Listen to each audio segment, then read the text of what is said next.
It is September 11th, 2017. 16-year anniversary from the terrorist attack that occurred on September 11th, 2001.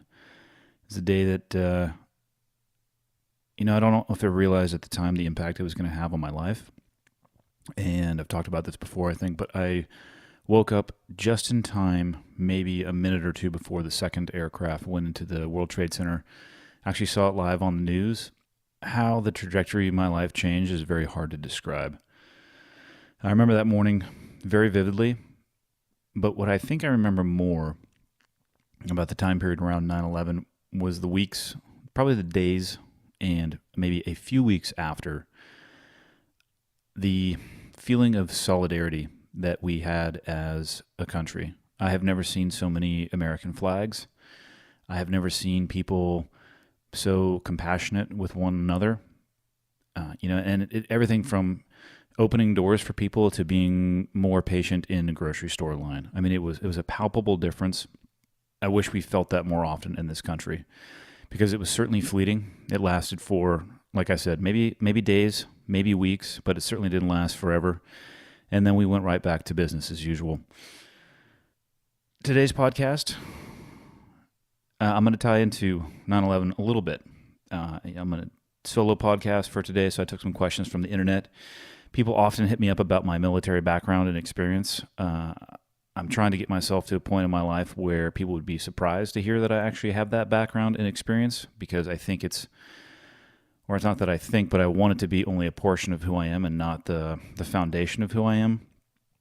But the question that I got hit up with the most was, the top 5 things that I learned from my time in military service. And then in addition to that, what does it mean to me to always be ready and always be prepared? So those are the 2 that I'm going to go with, given the fact that it is in fact the anniversary of 9/11, and I think they tie in well. Thank you to everybody who's supporting the podcast. The numbers are growing. The reach is growing. I get an email or 2 every single day from the far corners of the earth from people who are listening and tell me about the impact that it has on their life. And it's amazing. I love getting those emails. I love it when people reach out. I try to respond to as many as possible. I know I can't get back to all of you, but they're still sitting in my inbox, and at some point in time, I hope to be able to respond to you. In addition to that, I made a t-shirt for the podcast off the recommendation of others because people were asking for it. I had no idea what to expect once I released it, and by release it in air quotes, I think I made a tweet about it and put up an Instagram picture. They were gone in 2 days, which kind of blew my mind. So I made another order, and it actually shows up this week. So I'm going to release the inventory. If you want to get a shirt, all I can tell you is you better act fast, because I'm not buying thousands of these things at a time. I'm buying very small numbers and quantities. And I also created a second design, or I should say a very good friend of mine created a second design, because I am not artistic in any way, shape, or form. So now you got 2 choices. If you want to get one, awesome. If you don't want to get one, also awesome. But if you're interested in getting one, I would act fast. Go to clearedhotpodcast.com, hit the shop thing up top, and get yourself a t-shirt. All right, enough talk about that. Let's get into episode 12. Here we go. Okay, got the red smoke. Gun run! North or south! West of the smoke! West of the smoke! Okay, copy. West of the smoke. I'm looking at danger close now. Come on with it, baby. Give it to me. I need it. Get cleared hot. Copy, cleared hot. So the first question today, and this one came to me in a variety of different shapes and forms, but it was, what are the top 5, or it came in the form of 3 or top 10? What are the top things that you learned from your time in military service? So I put together a list, and I'm not necessarily going to say that these are ordered sequentially or, numerically in value. Number 1 may not be the most important one. These were just things that stuck out to me, and I think I was able to put together, look at what I wrote down here. So I have a list of 5, and hopefully something in these 5 will speak to you a little bit and have an impact on your life. Here we go. Number 1 on the list, but not necessarily number 1 in numerical value, of the things that I learned or that stuck with me from my time in military service. Nothing is impossible. There are things that most people are unwilling to do, and there are things that most people are unwilling to consider.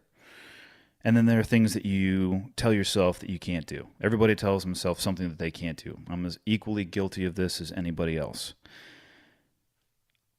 All of those things, the things that you're unwilling to do, the things that you are unwilling to consider, and the things you tell yourself you can't do, they're all limitations of your mind. That's it.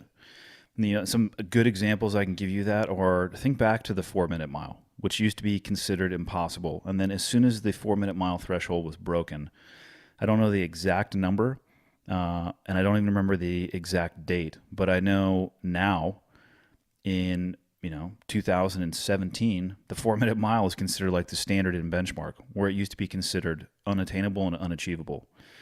Now, I have no experience running a 4-minute mile because I hate running in every single shape and form. I actually hate walking fast. I'd much rather stand and fight than run, mostly because I hate running and not that I love fighting.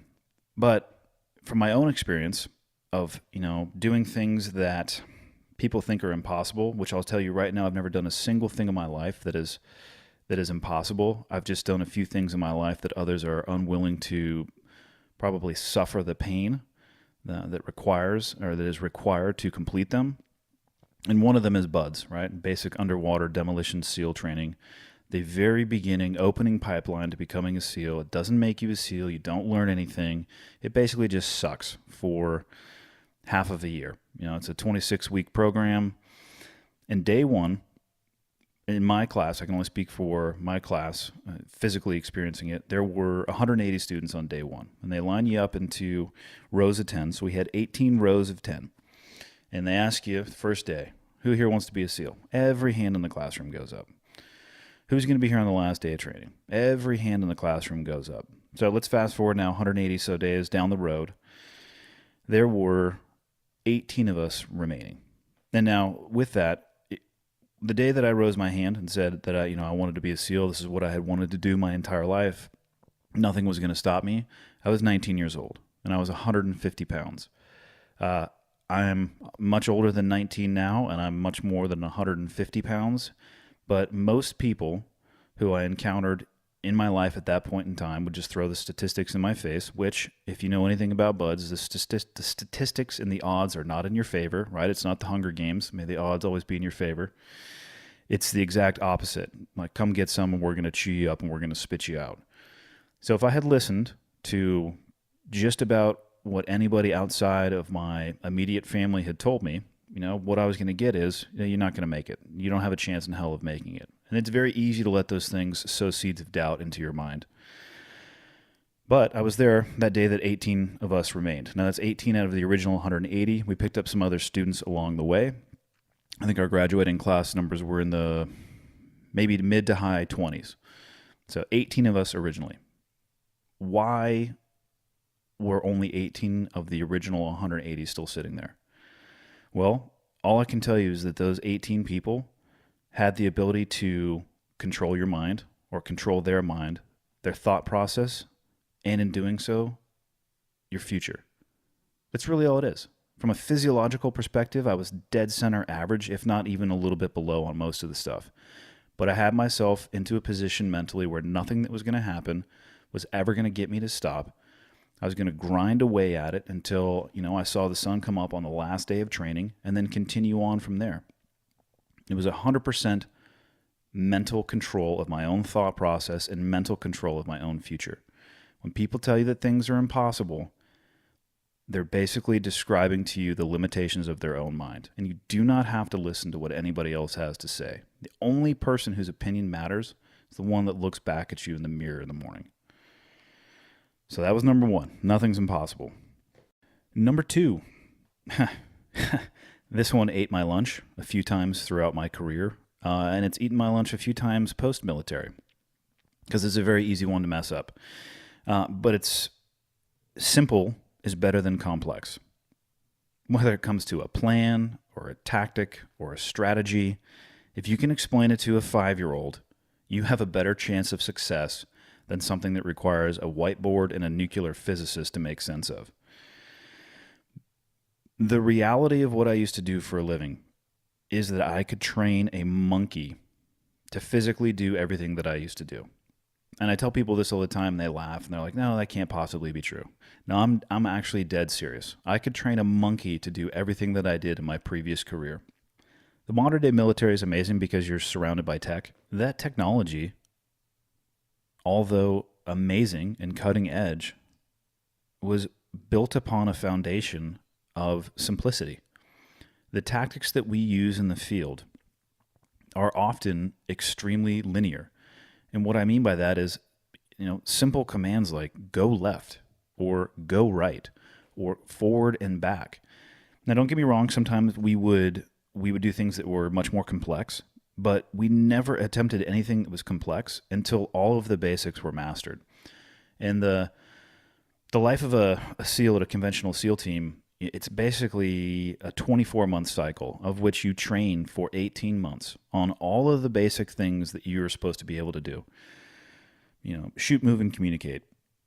Shooting your gun by yourself, with a team, from a vehicle, from a helicopter, all of those things. Then diving, then skydiving, then land navigation, and fill in the blank with all the things that you're required to do. For 18 months, what you do is you practice the basics as an individual and then as a group, and then you build some complexity into that, and then you deploy for however long the nation demands that you deploy. And when you come back from that, you start the process over and over and over again. And regardless of how long you've been a SEAL and how many times you've done it, when you get to the end of a cycle, you start with the basics again. So why is that? Because they're the foundation for everything that we do. And like I said, we sometimes would get very complex, but if the complexity started falling apart, or it became difficult to communicate, or it just wasn't working the way that we wanted it to do, take a stab at what we used to go back to. That's right, the fundamentals and the basics. Curse of the novice, and I've seen this across the broad spectrum of everything from playing golf to working out to being in the military to shooting guns. Curse of the novice is to skip the basics and pay no attention to the fundamentals. You want to go to what you think the shiny object is, to what seems sexy. You want to rip a driver shot off the tee box instead of understanding that, the majority of golf shots are probably 7-iron and below. I have no idea if that's accurate, but it makes a good point. Don't skip the basics. Every single expert that I know has mastered the things that are simple and slowly and incrementally built themselves towards complexity, speed, precision, and accuracy. And what do the experts do? And I use this as an example for shooting. The fastest shooters that I've ever seen still spend an inordinate amount of time not shooting bullets, but still manipulating all of the components of their weapons. They dry fire. They get an understanding of their trigger, their sight alignment, their stance, their shouldering of the weapon. They practice over and over and over again. Then they go out and they win world championships, and they go right back to the fundamentals. There's a reason why people who perform at that level do those things. Simple is better than complex. So master the fundamentals. And then when it comes to putting together plans, again, if you can explain it to a 5-year-old, if you can keep the plan simple and concise, you're going to be much more likely to be successful. There's nothing more frustrating than a beautifully complex plan that falls flat on its face because nobody understands it, right? The best operations I've ever been on were planned and briefed with a Sharpie pen on a wall in 5 minutes using terms that all 3 of my children could understand and execute right now. So don't get yourself wrapped up in the shiny object. Stay simple.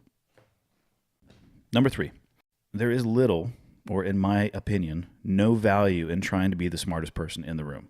Now, for me, this is easy because every room that I go into, I'm definitely not the smartest person in there, but I've seen quite a few people struggle with what I can only describe as their ego to have all of the answers in every room, regardless of the situation and their base of understanding of what's going on. And it actually makes you look really dumb, right? The people who do that, they're only thinking about themselves. So first and foremost, stop thinking about yourself. Get out of your own way and focus on your team. What do you have to do to be able to do that? Well, when you walk into the room, do the best you can to leave your ego at the door. We all have them. You can say that you don't. We all do. And that's okay. It only becomes a problem when it gets in your way and it starts impacting how you behave. So the smartest people in the room, or the smartest people that I've ever seen, when they go into a room or when they're putting together a team, they're not sitting there trying to play to their strengths. They're spending the majority of the time trying to figure out what their weaknesses are, and then they spend their time staffing those weaknesses with people that are more capable than themselves. All right, now that and having a huge ego, I don't know how those two things go together. I've never seen that work out well. So to do that, you have to check your ego at the door. And I know I've said that a ton, but I think it's really important. And the best leaders that I've ever seen are the ones who are the most selfless and spend the most amount of time focusing on the people that are around them. And what I have found to be true the vast majority of the time is the person that can accept that they're not the smartest in the room, who can staff and work with those that are exponentially smarter and more capable than themselves, end up looking like geniuses. Why? Because the people that work for them knock it out of the ballpark every single time. And then the person who is in charge looks like a genius, even though they're not, sometimes. Number 4, and this is one I personally struggle with, and I'll explain that here in a little bit, but it is, or what I wrote down is, emotions are essential for maintaining your humanity, but they do not improve your ability to make decisions. Most of the time, when I hear people talking about this, they will use negative emotions or things that happen when situations don't go the way that you want them to. For example, anger or frustration or the desire to take action out of revenge. And I certainly agree with those particular emotions having a very clouded impact on your ability to make decisions. They cloud your judgment. It's like tunnel vision right before you get into a fight. And I'm not saying that everybody should get into a fight, but I am saying that I think physical confrontation is something you should experience in your life at some point in time. I think it gives you a good idea of your boundaries as a human being. And it's very interesting to talk to people who have just experienced their first physical confrontation and how little they actually remember about what is going on in the world around them. It's literally like looking through a set of drinking straws or toilet paper rolls, put them right up into your eyes. The world just sucks in, and all you can see is the person right in front of you. And that's extremely, extremely dangerous position to find yourself in. And you need to recognize when that's happening to you. That is an emotional reaction to what's happening to the world around you. My kids love to slam doors. I don't know if they mean to slam doors. I don't know if the wind's blowing them out of their hands. I don't know why the hell my kids slam doors. And I think what irritates me the most about it is it scares the crap out of me. Because I'm sitting here enjoying myself, having a delicious cup of Black Rifle coffee, and then I jump out of my skin because the damn door slams.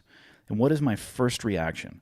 I want to basically get up and choke the life out of them. Not really, maybe I would want to depending on how many times they did it. But it scares the crap out of me, and the first thing I want to do is jump out of my seat and go yell at one of my kids. That is a 100% emotional degradation of my situational awareness. It's a 100% emotional compromised state that's going to lead me to do something that I'm going to end up regretting and end up going and apologizing to my kids for and explaining that, I had no reason to do that. And in the grand scheme of things, the door being slammed means absolutely nothing. And what I should do, and what I try to do every time that happens, is I stand up and I take a breath and I realize that it either scared me or it pissed me off. And I go talk to them. I'm like, hey, can you guys not slam the door? I'm trying to get something done over here. You just scared the piss out of me. Please be a little bit more cautious. That gets me so much farther down the road than coming unhinged and screaming at one of my kids over something that really just doesn't matter.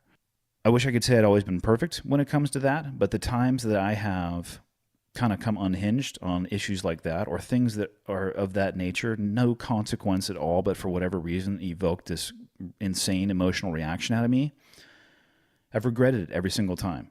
I've regretted the fact that emotion drove me to do something stupid. And I've seen it happen overseas in firefights. I've seen emotions take control of people's thought process. I've seen people scared making a decision because they were scared, not because of the information that the world was presenting to them, and it didn't end up well. The emotion doesn't make my thought process better. It doesn't make your thought process any better. whether you're scared, you're angry, you're frustrated, you want to get revenge, recognize that emotion and separate yourself from it. You have to find your objectivity and base the decisions you make off of that objectivity and not the emotions. It's very easy to point those things out when you're talking from a negative perspective. There's also danger on the positive perspective because, like I said at the beginning, I said emotions are essential for maintaining your humanity, but they don't improve your ability to make decisions. I didn't say only negative emotions. All emotions do. So, joy and love and excitement, those things I experienced overseas as well, right? Imagine night after night after night, continued success where you develop this sense of complacency. Because it worked last night, why isn't it going to work tonight? It worked in the room before me, and it worked in the last room. Why isn't it going to work in the next room, and then the next 3 rooms, and the next 5 rooms? And you can just as easily load yourself up with a sense of complacency, and I think it is one of the most dangerous, one of the most lethal positions to get yourself into.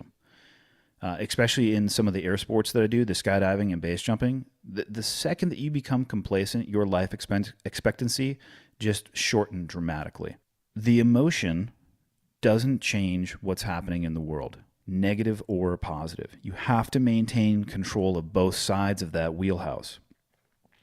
Be aware of their impact on your ability to think clearly.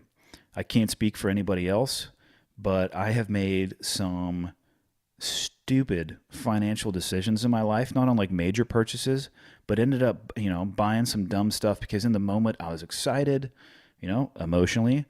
I did, for whatever reason, I lost all objectivity and made my decision completely on emotion. And in hindsight, I look back every time I've done that with some level of regret. So you have to maintain control of your emotions when it comes to making decisions. Objectivity is the only way to do that. I've talked about it previously in one of the other podcasts. I think it was with Josh. But the best way to do it is to set yourself or write down a set of guidelines.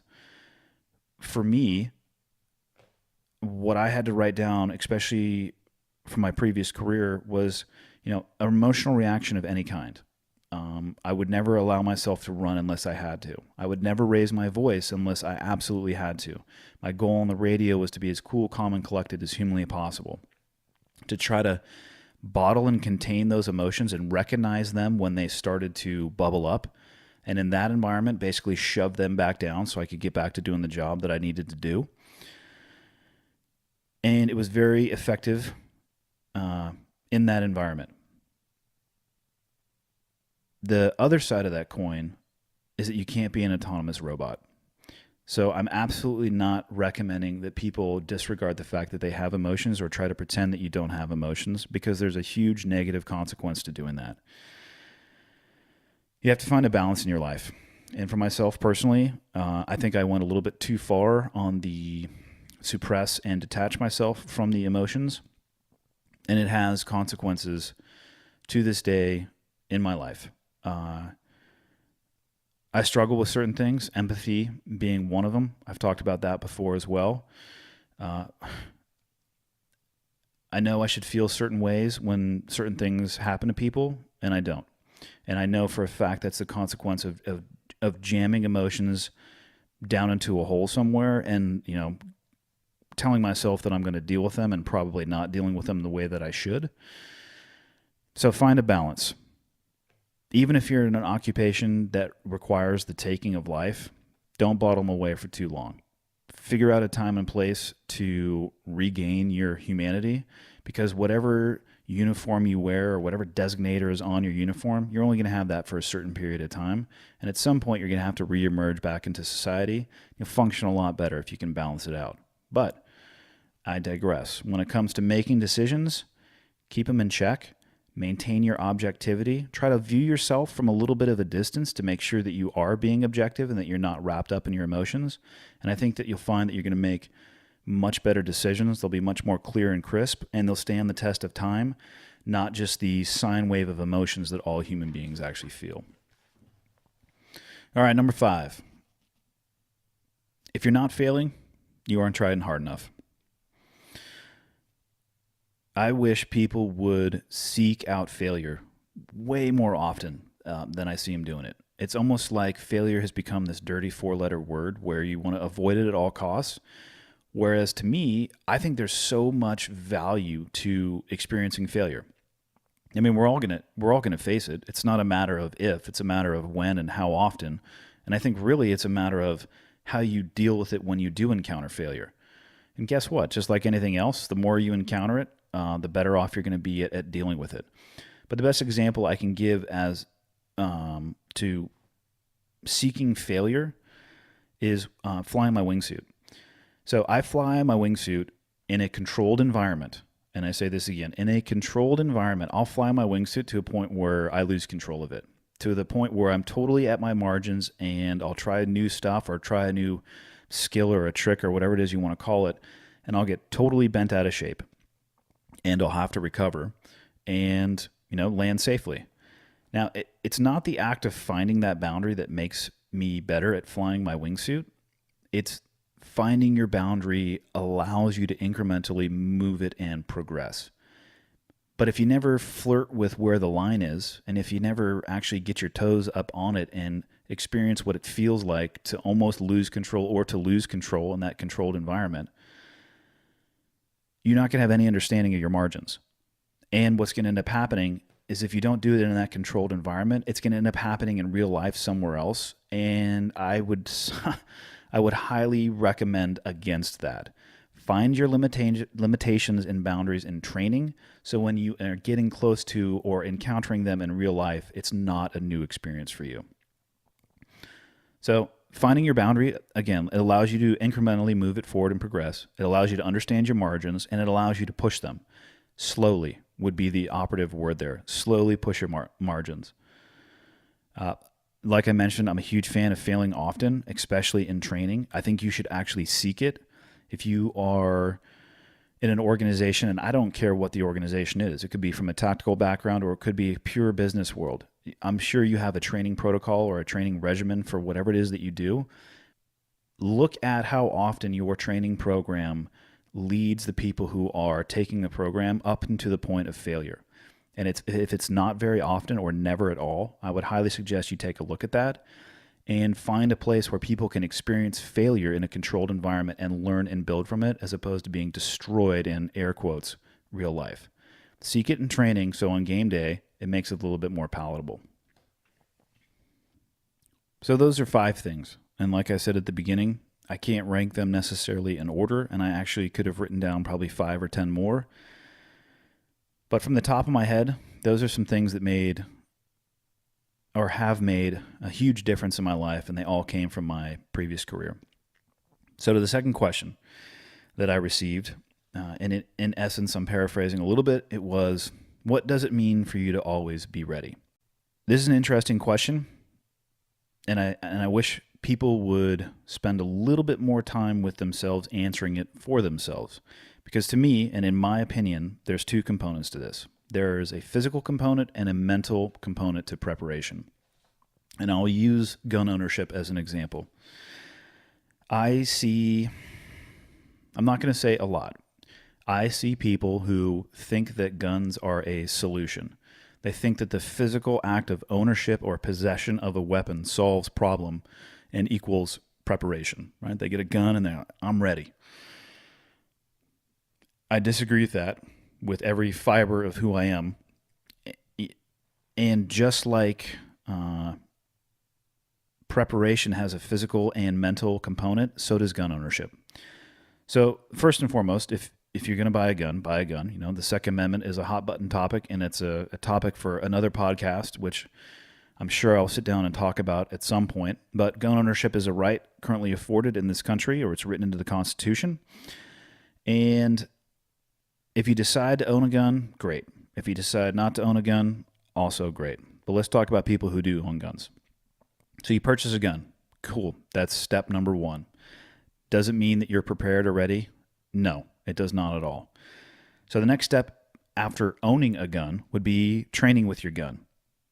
And I don't mean going to your local shooting range and checking out a set of Clear Eye Pro and Ear Pro, eye protection and ear protection, buying a couple of zombie targets off of the wall, a box of 9mm or 45 or whatever you decided to buy, going to a range, putting the box of ammo on the shelf that's right in front of you, loading your weapon in a static environment, picking it up off the shelf, pointing it at the zombie and shooting until you need to reload, which you do in an administrative role, and then put your gun back in the box and you come home. Okay, that is not training with your gun. That might give you an understanding of how your gun functions.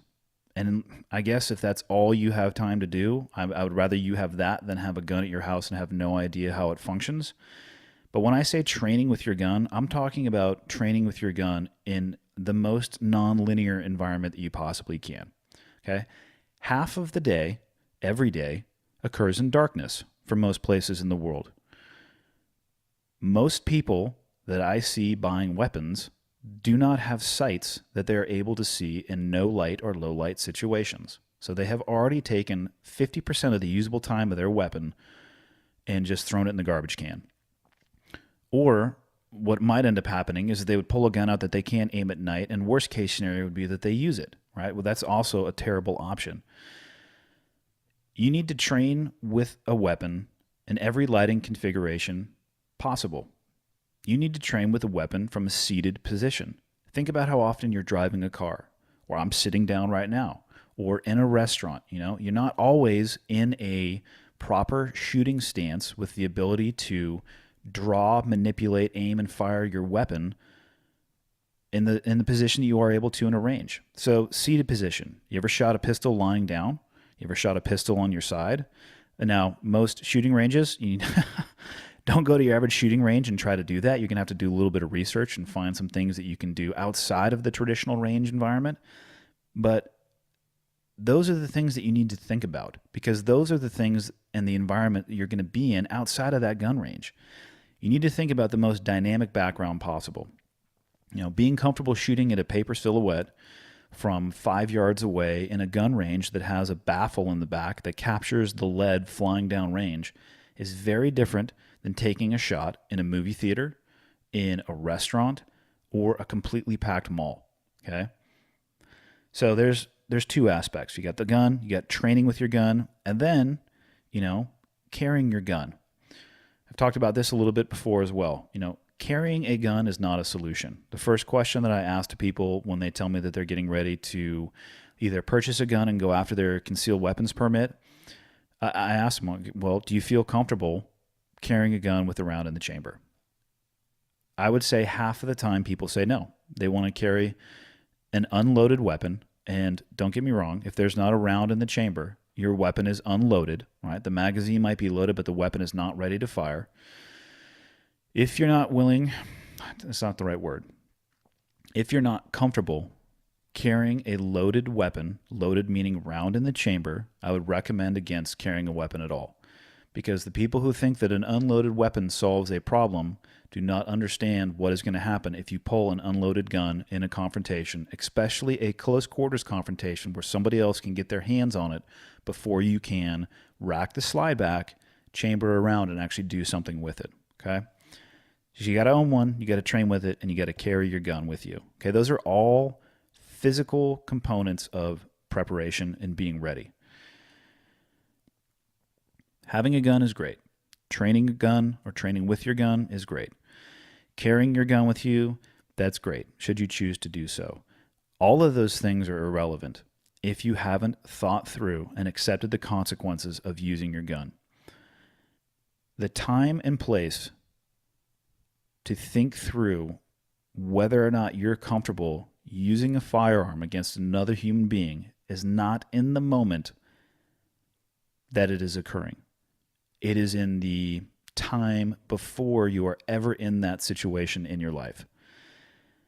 You have to think through these things before they actually happen. And only after you have mentally accepted the consequences that can come with taking a life, which is what guns are designed to do, right? And then physically carrying the gun. Only after you have melded those two things would I say that you are prepared or that you're ready. Only when the physical and mental prep are present are you ready. There is no one without the other. Most of the time, when I hear people talking about readiness and preparation, they're generally referring to the firefighter community, EMS, law enforcement officer, anybody who goes into the first responder tranche. It's an easier conversation because those individuals on a probably daily level encounter situations that require having thought through the physical and mental components of preparation.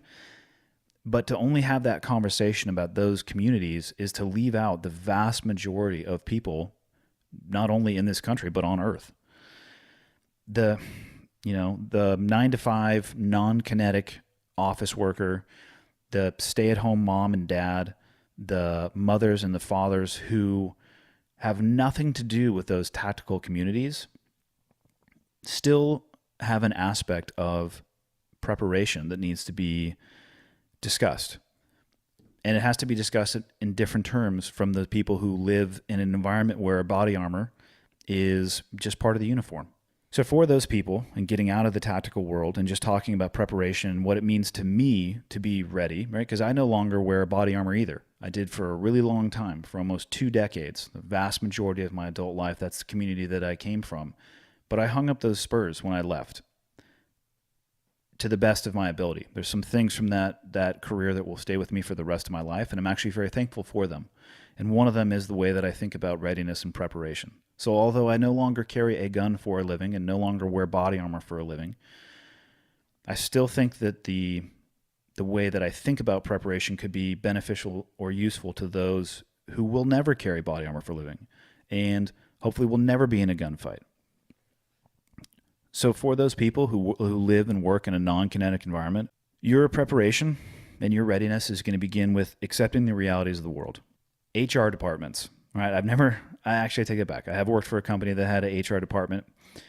My thought on the HR department, or what the HR department stands for, or the things that the HR department value. HR departments value diversity, equality, professionalism, tolerance, acceptance, nonviolence, all of those things, and on and on and on, right? The things that the HR department is designed to protect, that all of those things are man-made constructs and concepts.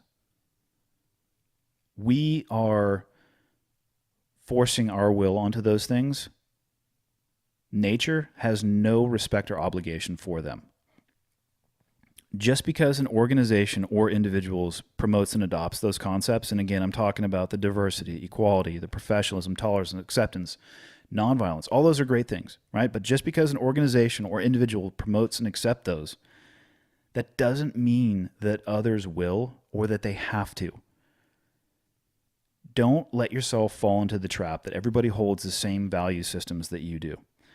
Your enemy, our enemy, who regardless of who you are, regardless of what you believe, what your upbringing or your belief or your faith or whatever it is, regardless of who you are, there is somebody else on this earth who is your axis. You have an enemy somewhere on earth, regardless of who you are. That person views your beliefs and the structures that you create for yourself as weakness, as points of exploitation. And the best example of that I can give you right now, and it's perfect for the anniversary of 9/11, is what happened on 9/11.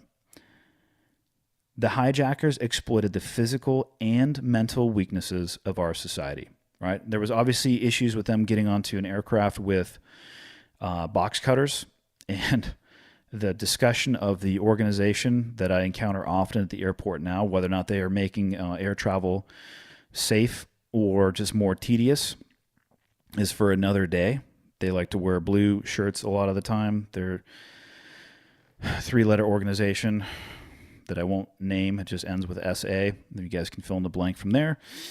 So that was the physical infrastructure, the weaknesses, the seams in that physical infrastructure that they researched and then they manipulated them. But the other part of that is they exploited people's perception of hijacking in the past. There hadn't been a hijacking in the past where aircraft were basically used as missiles. And so what did the hijackers say when they took over the aircraft? Hey, this is just a hijacking. Go along with whatever it is that we tell you to do and everything's going to be okay, right? They exploited the concept people had in their mind of what they thought was going to happen. And not towards the tail end of 9/11, when information was being passed to others on the aircraft that was still in flight, did they basically decide to revolt on the aircraft, and it terminated in the pilots, augering it into a field. So why did that happen? Why did those people decide to take action? Well, the paradigm of their mind had been completely shifted, right? They realized that it was entirely possible that they were going to be used as a weapon against their own country, and they took action to stop it.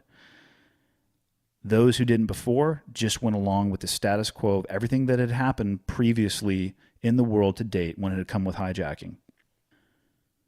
How many people listening to this right now would allow an aircraft to be hijacked without taking action? I can tell you right now for myself, I'd be the first person out of my seat. And I think the vast majority of people would follow me. Why? Well, because the truth and reality of our world has shifted. We as a country and as a society spend a lot of time trying to mentally bubble wrap the sharp edges that are the reality of the world that we live in. And I think that's a very dangerous thing to do. It's the opposite of being ready. It's the opposite of being prepared. Being ready to me is about making a difference. It's about being prepared to make a difference. And the difference is made on the field, taking action, not on the sidelines, talking about taking action. There's nothing wrong with taking the time to prepare yourself and never having to use it, never having to lift your finger in defense of yourself or anybody else. That's a beautiful, beautiful thing. And I hope that's the environment that everybody lives and thrives in. But I would rather have that environment where you're prepared and don't have to take action, as opposed to, living life with blinders on, thinking that others have to value in the same way that you do, thinking that others think the same that you do, believe the same that you do, and being surprised when action is required. The only person that can make that decision for you is you. So today, on the anniversary, 16 years ago today, when our country was getting turned upside down, maybe take this anniversary to gauge the depths of your beliefs and what it is you're personally willing to do to prepare yourself to protect what it is that we have. Because I'm telling you, having spent the vast majority of my life outside of the borders of this country, we got a pretty good thing going on. And it's something worth defending. And that's all I got for today. That's all we got for episode 12.